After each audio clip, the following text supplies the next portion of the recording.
Hello, it's the Way Show. My name is Wole, and apologies coming to you 4 minutes late. Um, well, it's the first of the month, a new month, and it's so good to be with you today. And hope you had a wonderful week past. As I always say, it's the beginning of another week. It's a Sunday, and it's so nice to be with you today. If it's first time watching us, please subscribe to our show, The Way Show. It's called The Way Show Weekly, and also follow us on all social media platforms, especially on Instagram. So just follow us on The Way Show. And don't forget to like all our past editions. So it's always nice to host this show. I obviously present it, and obviously to say a very big thank you to my friend and partner and colleague Yomi, who is behind the scenes today, as always, making sure everything goes smoothly. Today we've got two very important personalities on our shows on our show. One of them is someone very well known in the sporting arena in Nigeria, in sporting circles in Nigeria. Someone who is obviously very versatile, who has been a sports administrator. I'm going to ask the question if he's still a politician or not. I'll still asking that today. But also now very much fully into sports consultancy. His name is Honorable Bukola Olopade, former Commissioner of Sports in Ogun State, and also the Chief Executive Officer MD or at Nilayo Sports Management Limited. It's so nice for us to welcome you today, Honorable Olopade. We all know you back in the days as Ozogula. Are you still Ozogula?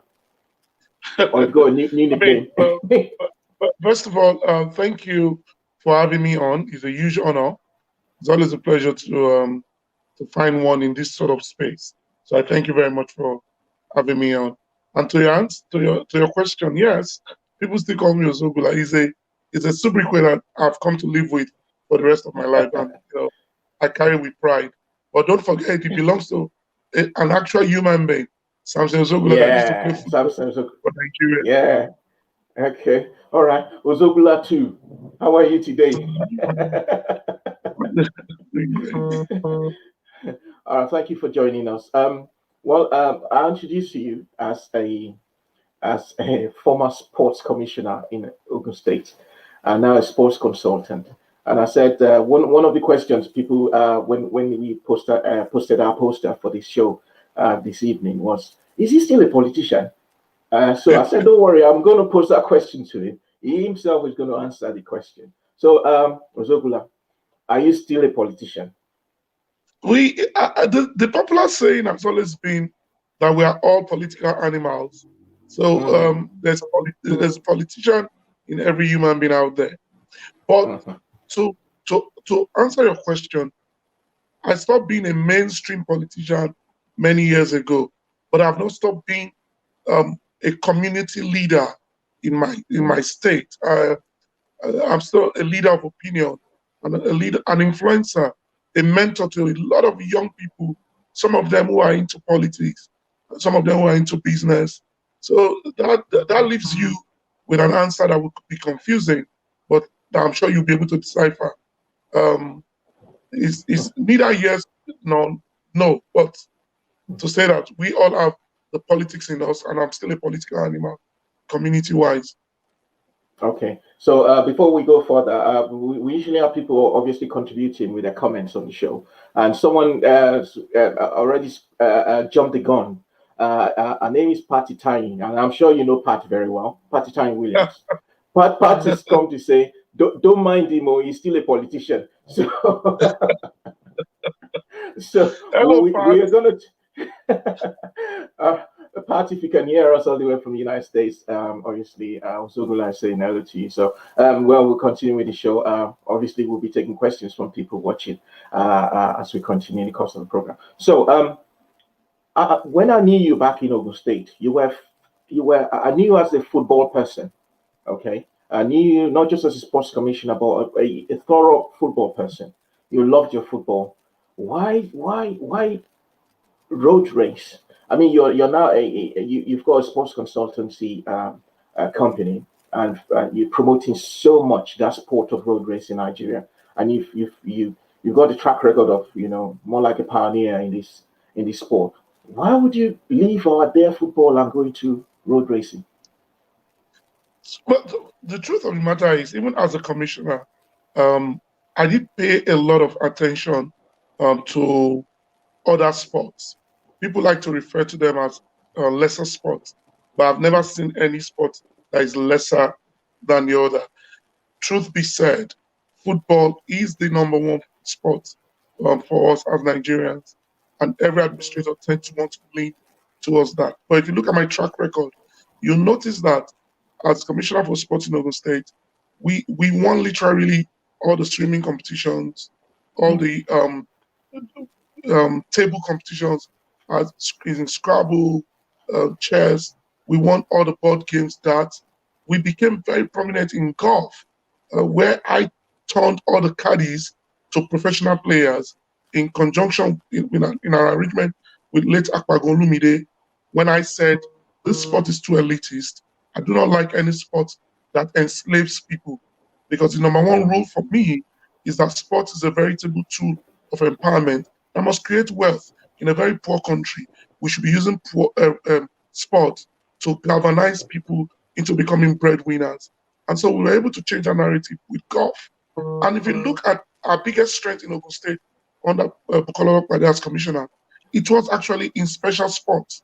We carted away all the medals, literally in special sports in Kaduna and in Abeokuta Gateway Games in 2006. Yes, football was still in the front burner with Gateway Football Club. But to answer your question, the love of road race actually came to me academically. So I went to do this postgraduate degree program at the Nelson Mandela Metropolitan University in sports management. And when I was writing my thesis, I wrote it on road races. And that gave me the opportunity to delve into the phenomenon, the great phenomenon of road races in all of its entirety. And I discovered two things. It does actually help to change the narrative in terms of lifestyle for people. Again, I'm a people-oriented person. I felt, okay, if this is going to make people healthier, then why not go into it? It has also impacted on me personally. So literally every Saturday, we do a 10-kilometer walkathon. That is amazing. It gives me a great feeling after it's done. The second reason was obviously the fact that I realized that it's a huge business. I never knew there was going to be any sporting business aside from football that can galvanize so much economic power for organizers, for volunteers, for runners, for even the federation. When you think of the kind of money that they also make from, the road races itself. I don't know what their own accounts are, but when you look at the kind of money that is involved in road races, I thought to myself, I've always said I don't like people who don't like money. I love money too, and I thought this is the right place for me to be in, and that's why we went into it. So God be the glory, we've been able to add class to the way we've organized our road races, so much so that the international running community have now stand back to look at what we are doing in Nigeria across board. But I'm not the pioneer. The pioneer person, the credit for being the pioneer person to start road races in Nigeria must go to Mikey Tamago, who started the Okpekpe race. I was also told he had something to do with Obudu. I'm not too sure about that. But I know the Okpekpe race also spurred me into action of wanting to do road races that are unique and beautiful. They are not cliche in nature, and that could be compared to any other road race in the world. And that was why I went into it. I remember when we were putting together proposals for the then Lagos State Governor, Governor Fashola, Chief Solomon Ogba, who is like a mentor to me, said to me, Bukola, it is ridiculous that a mega city like Lagos does not have a road race. It is important that you use your connect and your network in Lagos to talk to the governor and see how this can come into play. Unfortunately, that did not happen under Governor Fashola. But we were Basho. lucky to get Governor Akintunde to quickly understand the quantum value of road races, and he bought into it. And from there, sponsors all bought into it and keyed into it. And the story we have today is magnificent. But when Governor Babajide Sanwo-Olu came on board, a few sponsors panicked and said, "Oh, nobody has been able to ever bring an initiative that is followed by a new governor." And I said, well, if I know Lagos very well, Lagos is governed by people who are articulate, who are of great wisdom. If I know Lagos very well, this new governor will also embrace this legacy event that has put Lagos in the forefront of the narrative in not just athletics, also in terms of tourism and looking at road races as a tool of social integration, as a tool of good health, and a way forward to bolstering the economy of the state. And lo and behold, the governor did not just embrace it; he super embraced it. He actually ran part of the race. He actually ran the race himself. He actually took part in the race and actually came to cut off the race route as the first person in a novelty way to come into it. Sorry, 1 minute. Yeah. So As yeah. as Yeah. first person to Yeah. Yeah. Go can you on. please Go see me? on. So, Right. yeah. Go on. So yeah, Go on. Yes. and that is why I went into it. It is a growing phenomenon. It's something that is fast growing in Nigeria right now, and I'm extremely proud to be part of this community. It's good you spoke about Lagos State, because that was actually going to be my second question to you, because Lagos as a mega city, and obviously with all the traffic problems and the fact that we don't have dedicated area for you know sports like you are consulting for at the moment. How was it? How hard was it, or how easy was it for you first to convince Governor Ambode, as it was that time, to obviously close down some roads, especially in a very busy area as a mega city like Lagos? How easy was it for you to manage to convince them, and obviously people of Lagos State, to buy into this idea of having this wonderful race, which obviously featured international people coming in to the country? And correct me if I'm wrong, this is about the sixth edition for Lagos at the moment. And again, the sponsorship. Um, Nigeria is not really known. Nigerian athletes are not really known for marathons. So, how were you able to convince people into getting into this particular idea of yours, and to buy into this particular idea of yours and making it successful? Albeit now you are in the sixth edition of the race in Lagos, as it were. So the first thing I like to tell people is that Lagos is a very modernized city with a lot of very literate people, despite the sort of bad stories we tend to tell about our country. I've always been a pathological optimist of what a Nigeria can be for us as individuals, for us as a people. Um, you would have been shocked at the running education that we were able to see in Lagos. There were a lot of running clubs already by the time we started the project. Um, from Lekki to Agege, there were about 28 running clubs. It has grown to about 200 running clubs now, as at Wow. last time we checked when we did an audit. So it's very easy to get um, all stakeholders involved. From the federal government roads, to the state roads, to the toll gates, where the toll gate people were losing money every time the race was on. It was easy to get people to understand that this was for Lagos. It was for the economic benefit of Lagos. It was for the social benefit of Lagos. It was for the tourism benefit.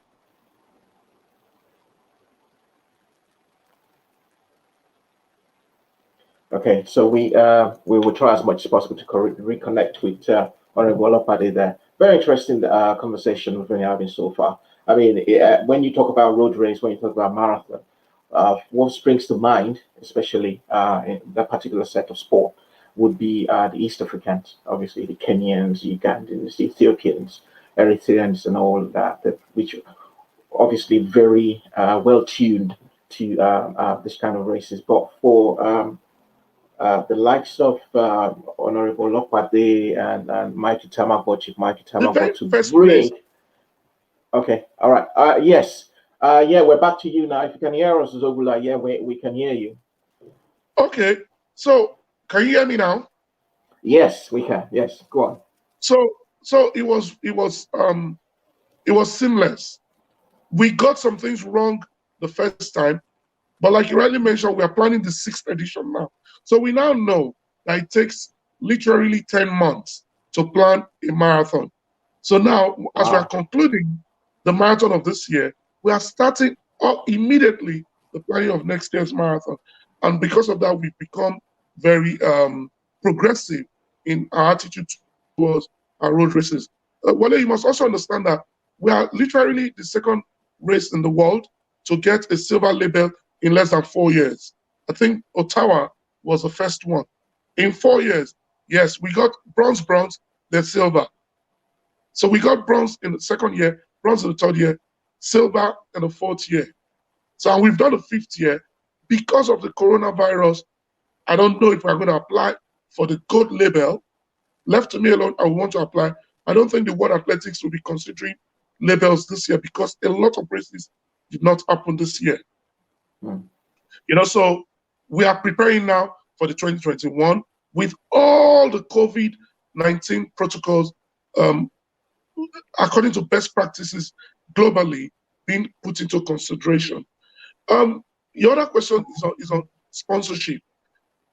I make bold to say that the Access Bank Lagos City Marathon is the biggest sponsored one-day event in Nigeria. Mm. I doubt if football can even boast of the money we raise every year for that event. It is the biggest. A lot of people underestimate road races and what it brings and the kind of money that has coming from sponsorship. But I make bold to say, without mentioning the figures, to say that the sponsorship has been very organic. We've had situations where sponsors have even called up on us themselves to say, you guys are organizing this thing like you are not Nigerians. Hey, by the way, stop it. Take a breathe for a minute. Nigerians can also organize and organize very well. I don't like it when people talk down on the way we do things in this country. Yes, there are a whole lot that we still need to do to get things right, but we are also all, very hardworking and dedicated to things we do. Well, a lot of us were trained in the UK, just like you. I mean, I'm a London boy, so to say, Yeah, who yeah, came back home to do his thing. So, and we have brains. And to that extent, I am extremely very proud working with people like Yusuf Ali, who I call a genius in putting together road races. We've worked with so many ex-internationals, and F. Young, one of the most intelligent people I've ever met in my life. Falila Tokunkoya, who is always there to support in terms of managing the athletes. But to your question about Nigerian runners not not having the talent, I don't want to use talent, not having or not being part of the highest cadre of runners of mm. road running. Um, well, that was one of the reasons why we created the Nigerian prize money. In all the road races Nilayo has organized in the last 5 years, including the Abeokuta 10-kilometer race that was adjudged to be one of the best ever held races in Nigeria and even Africa, and the ultra race we had in Remo, we have always ensured that there is a prize money pool for Nigerian runners to encourage Nigerian runners so that somewhere along the line, we'll be able to climb the ladder and meet up with our compatriots from other African countries. 2 years ago, Deborah Palm, who has literally won all the road races in this country, came sixth. She won the dollar money and the naira money, at the same time. So we're also using this race to energize and create wealth across board. On that note, let me not forget to mention that we lost a great runner last week, Goyet, who I had a personal relationship with, and I felt really sad. And it's just important I mention him on this program. So thank you for that, for those explanations. I mean, it's always good to see your passion. I've always known you to be a very passionate person, especially about sports, since your time as Ogun State Commissioner, and it's so nice for you to also obviously carry on this passion. Now let's move on to Kaduna. Um, um, why Kaduna? Is it part of that? I know you are a very visionary person, and I've said that you're a very passionate person. And knowing you, reading your mind, I'm thinking that you bringing road race to being a not just a Lagos West affair. You want to make it a national affair, and probably expand to the rest of Africa. Knowing you, reading your mind. So, but Thank why you, Wole. Kaduna? You're spot on. So, but why Kaduna? Why not Abuja? Why So, not Kano? before Kaduna, we had planned to do Abuja October 3rd. We already had a mega sponsor. In fact, what we were going to announce in Abuja was going to blow the mind of the entire racing world, because what the deal we had with the sponsor was to put down a $1.2 million prize money for whoever was able to come and break the world record in Abuja. And So this I is was what this world record was. Is that going to be open to all, even all the elite athletes or athletes? Sorry, athletes everybody. from all over the world. The Wow. essence behind that initiative was to bring Kipchoge, Bekele, and Chipwright Wow. and all the top runners, male, female, to Abuja.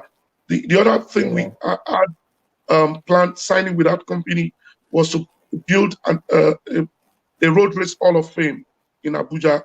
Okay. Okay. So I was excited, looking forward to that before COVID came. And when COVID Mm. came, as you know, no business prepared for that. So everybody needed to, draw back a bit and re-strategize. We're still talking. Who knows? Maybe next year. So Abuja has always been on our minds. Let me just tell you this: with regards to Abuja, we got the AIMS World Athletics licensing for Abuja 3 years ago. Because what we do with our races at Nilayo is that before we articulate any race and put it out there, we invite the World Athletics through their world measurers to come and measure the route and calibrate it so that we can get the AIMS license and label and put in the World Athletics calendar, for people to see that it's a race of integrity. So Abuja already had that. So there I was after my challenge with COVID, because I was done with COVID for almost a month, Yeah. and I was We're still going to go there. We and I get was in there. Yeah. isolation. So when I got back from isolation, one of my staff said to me, "Sir, the Kaduna government reached out to us because you were in hospital." I said, "But that is why this business is a business that can run on its own, whether I'm there or not. So why didn't you guys accept Kaduna?" They said, well, they were not too sure if. I said, why not? Kaduna is the Lagos of the North. It's the most cosmopolitan city in the North. And Governor El-Rufai is a governor that I'm a huge fan of. So it was something I knew I wanted to be part of. So by the time we got in touch with them, other companies had also positioned themselves and submitted their bid to be the consultant to the Kaduna race. The Kaduna people were very articulate with the way they went about it. They had already registered the race. They knew everything they wanted to do, but it was the technical aspect of organizing the race and all other social aspects that they needed a consultant with the wherewithal and the knowledge to come into the race with them. So it's a partnership that I was excited to be part of. And we bidded. Luckily, we won the bid. And here we are. If you see the way Governor El-Rufai and his team, led by Otuma Jimi Lawal, have gone about it, it's so amazing. The passion from the Commissioner for Sport there, Professor Mato Mohammed, is palpable. So now I find myself thinking of a race that is going to be organized for the first time, and I'm having the same kind of nostalgic feeling, the same kind of feeling I've had with every Access Bank Lagos marathon race, with the same feeling I had with Abelkut and Remo And that just tells you that this race is going to be a blast from the outgo, and we are looking forward to it. We are definitely looking forward to it, and obviously we'll be touching base with you outside this program with regards to that, to Kaduna road race, and obviously It will be the our joy. We are still looking for a company to come and stream it live. If it's something you're interested in, why not? Let's talk. I've yeah. discovered that road races create businesses for so many people. Every year with the Access Bank Lagos City Marathon, we deal with over 40 vendors and over Wow. 2,000 volunteers. Can you imagine the empowerment that comes out from road races? Football Mm. can't even give you that empowerment. But Wale, you mentioned football earlier on. I'm not out of football. Nilayo FC is a professional outfit playing in the Yeah. Nigerian National League. So we're still Mm. there. But what we've Mm. done strategically is to use Nilayo FC to empower a lot of young boys from my catchment area, which is Abeokuta. And I'm so proud to see players like Kabiru Oshoba Okwe playing, playing their football at the level that even 5 universities in America came looking for them the other day. But the boys said to me, all they want to do is play football, they don't want to go to school. And that made me very sad. Mm. Okay, so we want to talk about it was so sad the experience you had with COVID in March, and and obviously we here in the United Kingdom, especially in England, we're bracing up for the second lockdown with regards to COVID. Next guest is obviously a GP in England, and so we'll be talking extensively about COVID and the other stuff. How was it for you, COVID-19? I mean, how was it for quite a lot of people don't still believe there's anything called COVID-19, especially in Nigeria. You had it. You came on social media and you told everyone, which was, I think, very brave and very a very enlightening thing to do, especially to let people know that this is real. Even while some other people were keeping it wraps on the wraps that time, you came out and you told people, "Hey, listen, I've got COVID. People have come in touch with or in contact with. Please go check yourself, self-isolate," and you gave them ideas, so which was really very brilliant thing to do. So how Thank was it you. for you, that experience? How was it, that experience for you? It, And it was it I was posted. it was first of all I had to come out to tell people Mm, because I'd attended 2 celebrity parties and it was fresh. COVID was fresh in Nigeria mm, and in the world, and obviously I just thought it was important for me to save more lives than just keep quiet and get people to suffer, and that's why I did it. It was mixed feelings. The first few days of catching COVID um, left me very, very sick and very angry because I've never been scared of death because it's a basic that we all will pay. So death, definitely. I've never been scared of death, but I've always been petrified of sickness. I don't like just laying in bed and feeling sorry for myself or suffering through one part of my body or the other. So you can even imagine what I was actually going through that moment. It was coughing, headache, fever, loss of taste, loss of smell. It was the old gamut of COVID. It was COVID-19. And I don't think people don't believe. A lot of people know it's out there. It's just that strangely in Nigeria, I think, I don't know, but we've been able to contain it sort of. It's still out there. I still suffer from the consequences of COVID. All of a sudden, I get asthma attacks, like literally every day. And I've been Mm, told by my doctors it's one of the after effects of the COVID. I can just be sleeping in the middle of the night, I'll get the asthma attack. Next to my bed is always my Ventolin inhaler. I was asthmatic from when I was a child, but it disappeared until when this COVID came and it reappeared again. So it was mixed feelings. I was there for 21 days. By the 14, 15, I was actually losing it. My mind was not at rest. Um, I've always felt I would never be depressed in my life. I felt depressed, if that was the definition of depression. because a lot of people were coming and they were getting better, they were leaving. And I was just there and I was testing positive and positive and positive and positive. And I got really worried. But luckily, like they say, it's all water under the bridge. I've tested negative 7 times now. I've done my blood has been taken for antibody test. I've been exercising, doing my workout on riding my bicycle. Life is great again, and I feel very healthy. And hopefully we'll be seeing you on a 10-kilometer walk sometime or race. Oh, absolutely. I mean, Wole, like you rightly said, I was literally jumping on the plane last week Monday, but my 2 grown-up children, Adenike.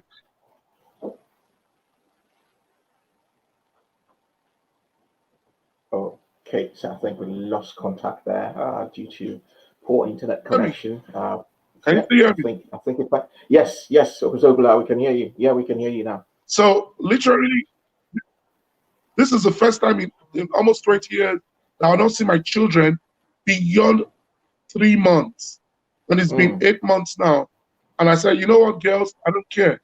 I'm flying down to London to come and see you guys. And the 2 of them said, Daddy, you know what? You caught your last COVID, and hopefully the final COVID from London. We don't want you to fly down here again and suffer.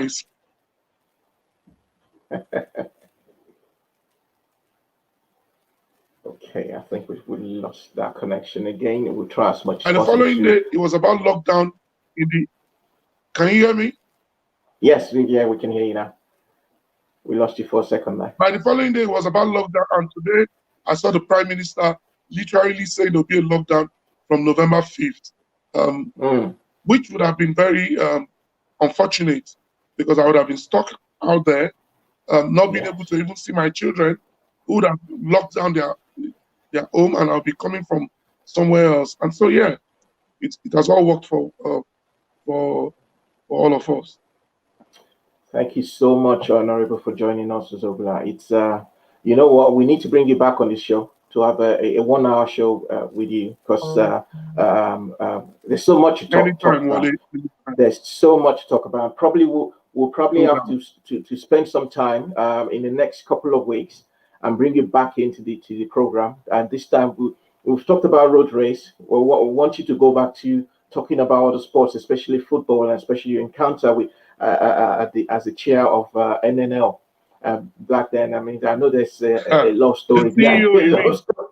There's a love story behind that. CEO. In the next, as CEO, yes, CEO, not the chair, yes. So I want you to obviously we'll reach out to you at the end of this program so we can arrange for you to come on this show again and obviously talk to us more about that. Thank you so much for taking time. Joining us on the show. It's always a very big pleasure to have you on the show, Honorable Bukola Ozogola. That's in quotes, Olopade. So hopefully we will bring you back to the show. Like I said, in the next 2 weeks. We are going on a short break now. And when we go on a short break, and when we're back from the short break, we'll be Thank you very much, second guest. Thank you so much, Ozogola. We would speak soon. So yeah, we're going on a very short break, and we'll come back to go on second guest, who is joining us here in London. And when we come back on the show, I'll be introducing him. Stay tuned.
Welcome back. It's the Way Show. My name is still Wole, and it was fun having Honorable Bukola Olopade on the show, and we will definitely be bringing him back on the show. I know there have been some comments coming in to say, yeah, we'd love to have him back on the show. Yes, definitely, we'll bring him back on the show.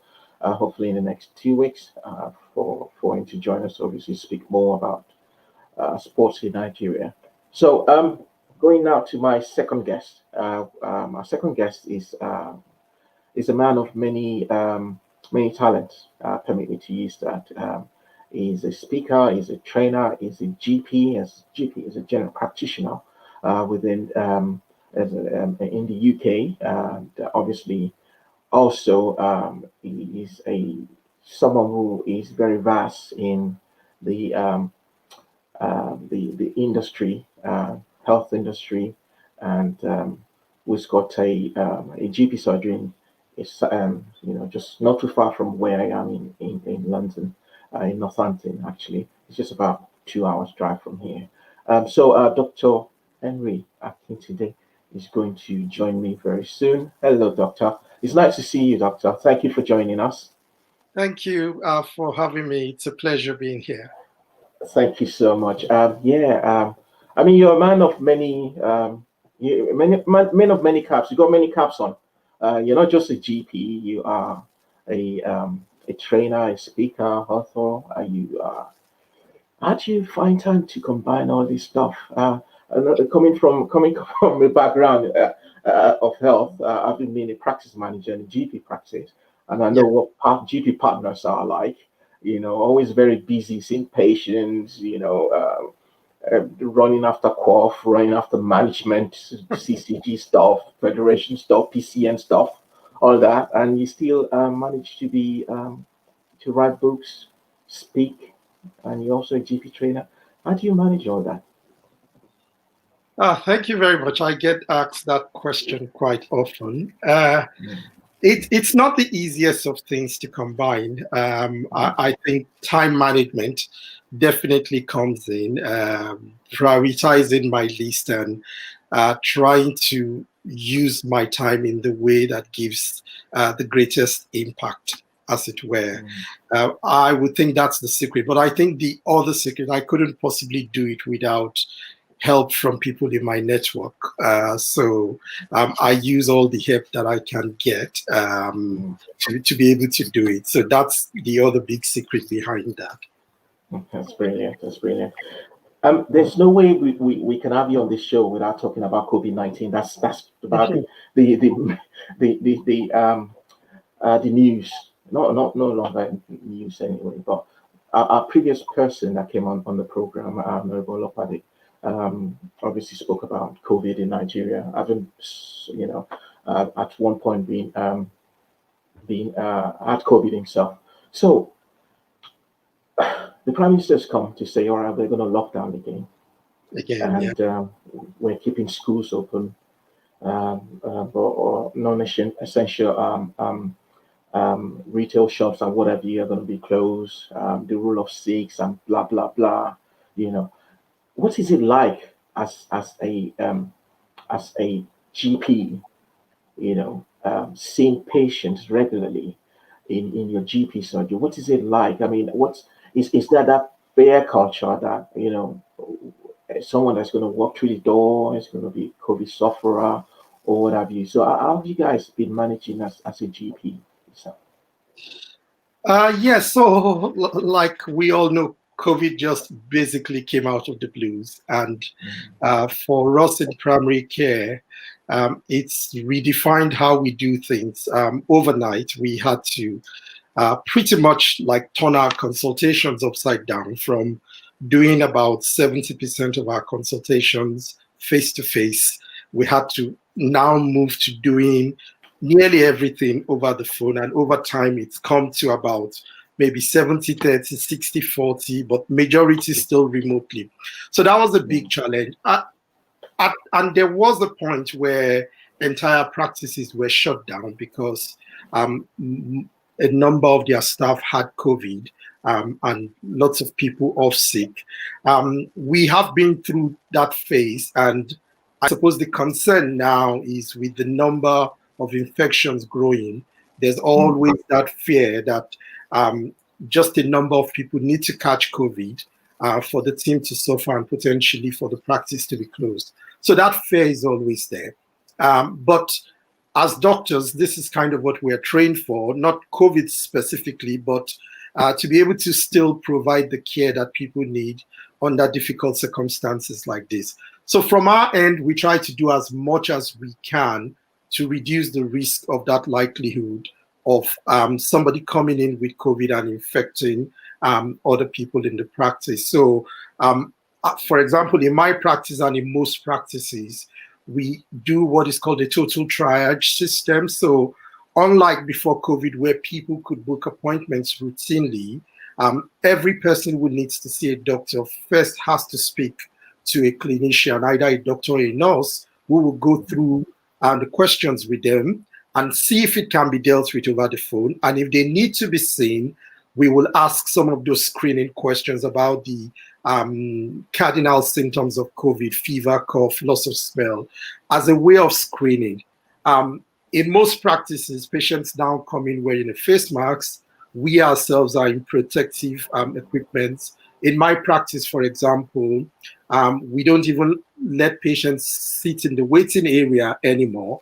There are just a few chairs there, and that's only for patients that don't have a mobile phone. If you have a mobile phone, you would wait in your car, and once the clinician is ready to see you, we'll call you on the phone and you come in straight to the consulting room. So it's those sort of measures that we're putting in place to reduce the risk of contracting COVID or giving COVID to patients. And so far, so good. We've been able to carry on working even all through the peak of the pandemic up until now. So we've heard about so many post-COVID symptoms. Some total loss of smell, some probably respiratory problems, like Honorable Olopade said just now. His asthma that's disappeared for a long time just came back. What is the trigger for this? And have you had some other odd ones, like, I don't know, as a clinician, I don't know what other ones you've had, but what's the trigger for this? I suppose when you have COVID and once everything is done, that should be it. Why do we always have these post-COVID symptoms for COVID? Yeah, I will say that we are still in the process of understanding COVID more, but with each passing day, we're getting more understanding of the virus and the effects of it. So this post-COVID syndrome that the medical community now call long COVID is something that I think for the first time we had an article about it in the British Medical Journal just about a month ago. That was really the first attempt to try and characterize it. And it seems to be a mixture of a couple of syndromes that we had known. It doesn't seem to be one uniform syndrome. I was listening to the interview with Honorable Olopade, and he's primarily having respiratory symptoms. Some of my patients are still having that. I know people who have had COVID now, and they had it as far back as April, May, and even now they are still getting breathless episodes that we have investigated and haven't found anything, and it's all entirely due to COVID. Some other people is just that fatigue, that lack of energy, anything they do tire them out. There are some people that are so fatigued that from being, there was one on one of the television channels not very long ago, from being a very active and sporty person, now being in the wheelchair because of that level of fatigue. So it seems to be presenting in so many ways, mainly affecting the heart, the respiratory system, the skin, general energy level. We're still trying to understand it more. At the moment, what the consensus at the moment is that not many of these things have a treatment that we know as yet. In time, we may be able to know. So it's just more of just general support as the body deals with most viruses. So with other viruses, there's what we've always called a post-viral fatigue. That some viruses, you get a viral infection, it could just be an upper airway infection. And after that, you still have fatigue that could last for 2 months or longer. That we know could happen with viruses before. The same we're now seeing with COVID. And as from our knowledge of these other types of presentations, it's at the moment what we believe would happen is that eventually the body will deal with it and recover. How long is just what we don't know at the moment. Can we ever recover from COVID? Is COVID going to be something we'll have to, as humans, live with, just like flu? I think that's the hypothesis at the moment. I think early in the disease, we thought we might be able to get rid of it with a vaccine. But increasingly, experts believe that COVID will remain, but it would be something like the flu, but obviously not to the level that we would be needing to lock down and things like that. There will still be those occasional sporadic cases of it, and it may be something that going forward we would have to be having annual vaccinations for, like we do with the flu. That's the school of thought at the moment, that we probably will not be able to get rid of it. I suppose the other thing is probably what the scientists and obviously the government tend to tell us, especially back in the early days of COVID, the herd immunity. So if we have that, probably then we can have we can just move on with our life and just everything should be okay. So there's that question of herd immunity. Hopefully, with the vaccine, we might be able to get to that point where there are enough people in the community, in the population, that are immune, and it doesn't become something that many people pass on. Okay. So I'm just going to ask you, second lockdown, in your opinion, do we actually need it? I mean, I went out today, just from where we live to Camden, and on the road, I saw people just mingling. Even without a mask, they were not observing social distances in London, and I'm thinking, what is it about people? What is it about COVID? Is it that people don't believe we have COVID? People just believe, it's COVID anyway. We should get on with our lives. And then the prime ministers come to say, all right, listen, we're doing a lockdown. Do we need a second lockdown? And do we need to continue to raise the awareness that, listen, guys, there's COVID out there. Should we be doing more, to the society? Absolutely. I think all of those conspiracy theories that came out at the beginning of the pandemic have not helped. There are still people, unfortunately, who don't believe that COVID is real. There are people who believe that even if it really was manufactured in a lab, there are all of those sort of conspiracy theories that many people subscribe to. And unfortunately, I think it's left some level of carelessness. There are people who believe that it's a tool by government to manipulate us as the population and things like that, that all this mask is to prepare us. And, all of those things, they haven't helped. Unfortunately, I think the lockdown is needed again at this point, considering the way the cases are rising. And the thing many people don't seem to recognize is in a pandemic. Barely a month ago, I was having this conversation with somebody who said, at this point, more people are dying from the flu than from COVID. And I said, what you don't realize is that in a pandemic, the death rates go up very quickly. And that's what we're beginning to see. We're now around the range of 300 per day. And that is considering that compared to April, we have better treatment now. We're aware of things that we can now use to treat COVID better than we did in April. Yet we are still having 300 and so people dying. So I actually think that much as the government tried to avoid it, perhaps this lockdown should have happened sooner. All right, so let's leave COVID now and go back to and let's leave the medical science part, which obviously is your main forte, and just go to something else which you're very passionate about. You are an author and you're also a speaker. And your new book called Value Shift is out. It's out now. Value Shift. What's that? And why have you decided to, so to say, open the eyes of some of us who believe that Africa can never be developed. Mm. Yeah, so value shift is in summary, is a synopsis of my experience of living in Nigeria for about 3 decades, and now having been living in the UK for more than a decade.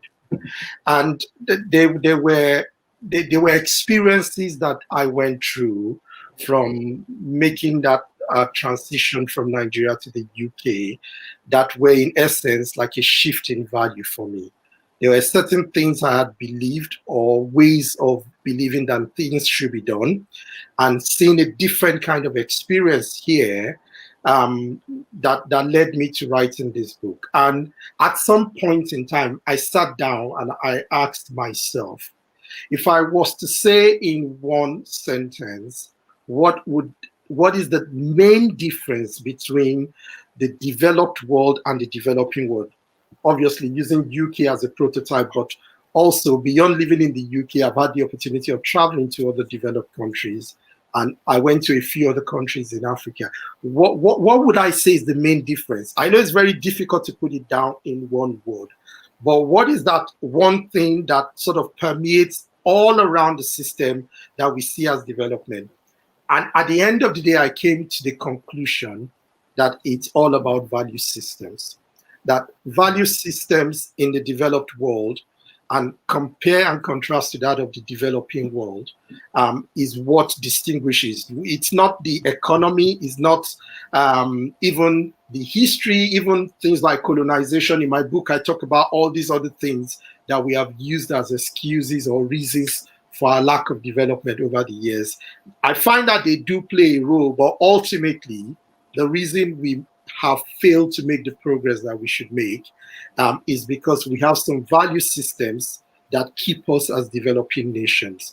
And so this book is about sharing some of those value systems that I have encountered in this system here in the UK, to see how that can be introduced to a country like Nigeria and other African countries to help us develop. However, I call the book Learning from the Best of Two Worlds. It's not always been a one-way street. From living in the UK, I can also clearly see some values that a country like the UK could learn from developing countries to be able to even be better. So I share some of those values also in the book. And how's the transition been for you? I mean, for people watching, obviously you schooled in Nigeria, and transition from being a person from Nigeria, like you said, you lived for about 3 decades in Nigeria before coming here. How's the transition been for you to being a GP, qualified GP here, to having a practice of your own as a GP partner? I mean, for people watching, and especially for people in Nigeria watching and thinking, "Oh my God, I think I'm in the medical line, and I'm thinking about probably for the betterment of myself or my family. I want to do that." So, how's the transition been for you? It's not been a smooth sail all the way, but I would admit that from the stories of others that I've heard, I would consider myself to have been lucky in the way it went. But it does take time, is one of the first things I would say. I think I would say that I pretty much got to close to 5 years before I really started to feel settled in this country. And I thought to myself, maybe there's a reason why the UK Home Office waits for 5 years to give you settlement, because it's not that long for you to really settle. It took me nearly that long. But the things that have helped along the way, I think, is having the right sort of information and advice from those who have gone ahead. I think if you're lucky to find somebody who truly wants you to learn from their experience to avoid the mistakes that they've made, that always helps. And I benefited from that, and I am now also giving back in that way, because I knew how much that did for me. But the other thing is to be very confident in yourself and who you are. Although we may be a developing country, Nigeria, I mean to say, but in terms of our medical training, I think we we've been given the essential to enable us practice anywhere. So I needed that level of confidence in myself and the training that I've had to be able to make transition. So obviously I needed to build on it here to see what I wasn't given in Nigeria that I needed to imbibe from here. But I felt like I had more than enough for the in terms of the basic requirement. Let me now take you back to your book, The Value Shift. And there's this always perennial question about where did Africa get it wrong? How can we learn from other developed nations? Now, when I talk about developed nations, I'm not talking about the Europeans, Americans. I'm talking about the Asian tigers now. Singapore, Malaysia, even United Arab Emirates. They tend to pick on something and obviously got good at it. But Africa is itself, and when I use Africa now as a I usually like zeroing in on Nigeria, because Nigeria, being the most populous country in Africa, and obviously the biggest black nation on earth, how can we look at these examples of Singapore, of Malaysia, and all those countries, and then tap into it, and then follow whatever they did, the template, and then use it as a template, as a roadmap to becoming, from being a developing country to a developed country, probably in the context of the Asian tigers. Yeah. I certainly think we can follow their template, but many of these countries, there was first a desire and a vision to become developed. They sort of put time to it. They got the best of their brains to come up with the right sort of strategy, but they had a willing leadership and followership. I think that's the critical thing. I don't think we are bereft of ideas in Nigeria. I think we have all the ideas, but what we have lacked is the political willpower. You would wish that this were the times we had, like, the leaders we had at the foundation of the nation of Nigeria, the likes of Awu, the likes of Zeke, even Tafawa Balewa, people who had a vision of what they wanted the country to be, and the citizens followed through. That, I think, would be one way to start. But one of the other things I kind of addressed in the book is that it's very easy to put the blame at the level of leadership. But I say this with all sense of seriousness, because as a leadership expert myself, one of the things I learned from John Maxwell is everything rises and falls on leadership, and I believe that with all my heart. But we must also remember that our leaders came from amongst us. So the things that they leave, and unfortunately, some of the recent demonstrations have shown that we accuse the politicians of stealing from the general ports, but people had the opportunity for just a week and they looted other people that were fellow citizens like themselves. So some of these value systems are sort of problems with us as a society. And I wanted us to look, part of what I hope the book will achieve is to make us look beyond just the leaders and see that we need to change these things that are intrinsic with us, so that if we want the right set of leaders to emerge, they emerge with that sort of value system. And that's one of the reasons why I feel like we need to now start focusing on the next generation to ensure that they develop with those right value systems. But even now, if we have a leadership that has the political will and vision, we can start to be on our way there. It's very brilliant. Just to say, if you're watching, Value Shift is coming out. It's going to be released on the 28th of November 2020. So please grab yourself a copy. I will be reading this book, and obviously there would be a lot to learn from this book by Dr. Henry Akintunde. So Value Shift coming out, release date 28th of November 2020. Grab a copy.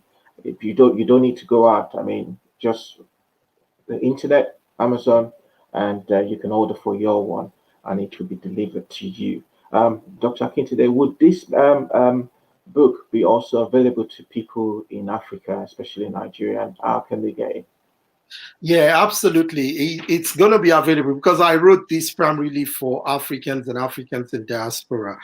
So if you go to my website, Henry Akintunde /value shift, there is a link there specifically for people in Nigeria and West Africa.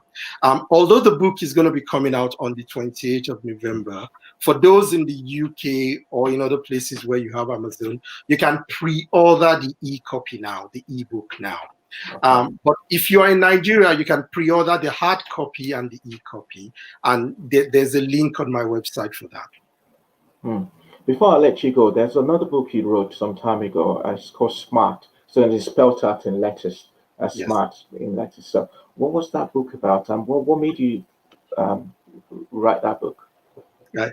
Yeah, again, you will probably have noticed about me. I like to think of one word or something that will put everything. Yeah.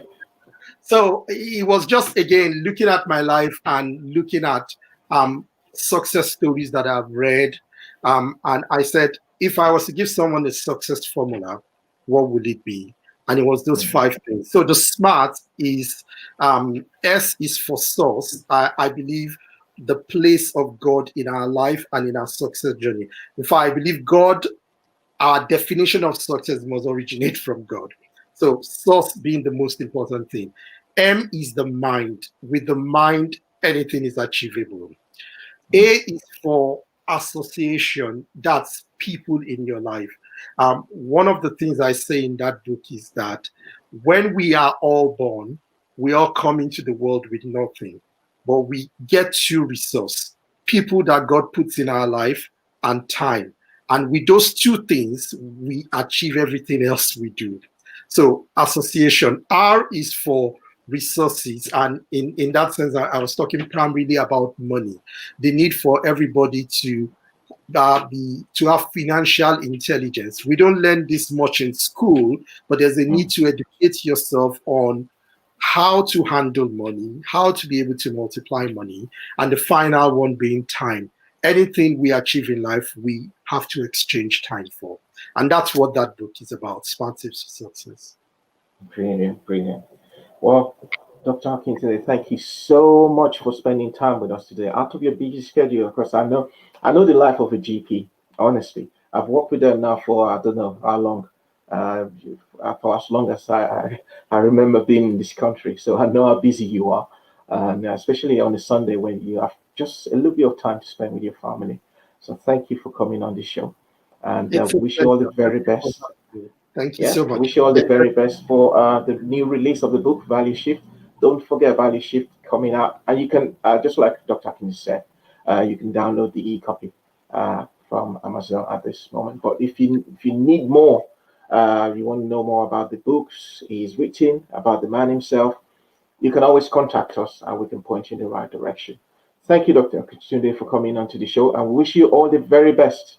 And hopefully at some point in time, we'll be inviting you again to this show to discuss more about, about success and positive thinking. Thank you very much. My pleasure. Thank you for coming.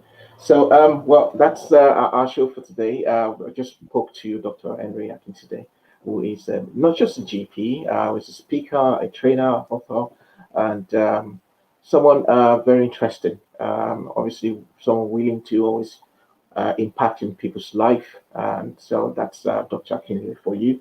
And before that, we had the pleasure of also talking to Honorable Bukola Olopade, the former Commissioner of Sports in Ogun State and the CEO of Nilayo Sports Consultancy. So that's our show for this week. And before I go, I just want to say a very big thank you to some of the people that made comments on this show today. From Pat Tiny. Pat, if you're still watching the show, Pat is in the United States. If you're still watching the show, you need to find time and come on this show. And so we can talk to you about sports, especially. Thank you for joining us on the show and for your comments, and to Bumi, thank you for this for your comment. Emeka Yadike, is someone we will definitely bring on the show pretty soon. Emeka Yadike is someone very known in Nigeria, not just Nigeria, totally African sports. He used to be a publisher and is someone very knowledgeable with the water sports in Africa. Watch his space. Emeka will be joining us at some point on the show. Sandra Sylvester, ever present, watching the show. Thank you for your comments and lifting hands. I think you are probably new to the show, and all those new to the show, thank you for joining the show. And again, if you're new to the show, don't forget to subscribe to the show and like all our videos that we loaded on the show so far. And please do tell somebody about the show, because the more you tell people, the more we grow. So please tell people about the show. Tell a friend to tell a friend. Tell your families too. And right before I go again, we got something new coming up. I think I've said that on the show before in the past. It's called the Football Show, and we will be launching the Football Show next week, Monday. So next week, Monday at 8 o'clock UK time. Okay, so that's next week, Monday. That's on the 9th of November. We'll be launching the Football Show, 8 o'clock UK time, 9 o'clock Nigerian time. Stay tuned. So we'll be joined by a host of people who want to be discussing football, as it were. But not to say the way show is going anywhere. We're not going nowhere. So the way show returns next week Sunday, 8 p.m. UK and 9 p.m. Nigeria. I don't know wherever you're watching. Okay, so keep watching us in the US, in Europe, everywhere, in Africa.